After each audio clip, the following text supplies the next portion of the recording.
How much e-waste ends up in landfills every year? According to UNU, 50 million tons of electronics are landfilled annually. If one jumbo jet equals 500 tons, that's 10,000 jets worth of e-waste landfilled.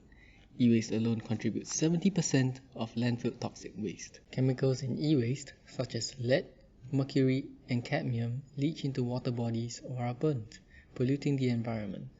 These accumulate in plants, animals, and eventually humans, resulting in health problems such as inflammation, heart disease, and cancer. The largest e-waste dumping site in the world, Guyi, has more than 80% of residents suffering digestive, neurological, respiratory, and bone problems, while 82% of the children experience lead poisoning. Thus, there is an urgent need to address the problem of e-waste. This is the ideal life cycle of electronics. After its first use, it can be reused, resold, repurposed, and finally recycled.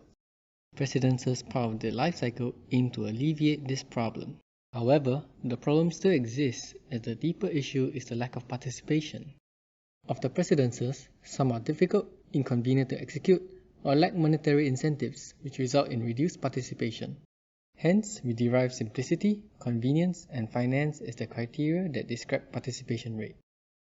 Charities are non-profit. They offer convenient pickup services for reusable electronics, making it easy to donate. Sellers profit when selling their old electronics. However, the user interface is complicated for sellers, while committing to business transactions make it inconvenient for buyers. Repurposing does not require much monetary input, but without technical knowledge on electronics, it is difficult and would require much effort. Material salvaged from electronics can be sold at a profit. However, recycling of e-waste is a complex process requiring high capital and labor input. According to our analysis, none of the precedents fit all three criteria.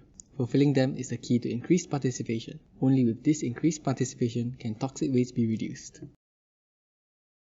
Let us protect our food, our environment, and our future. Let's make our world a better place.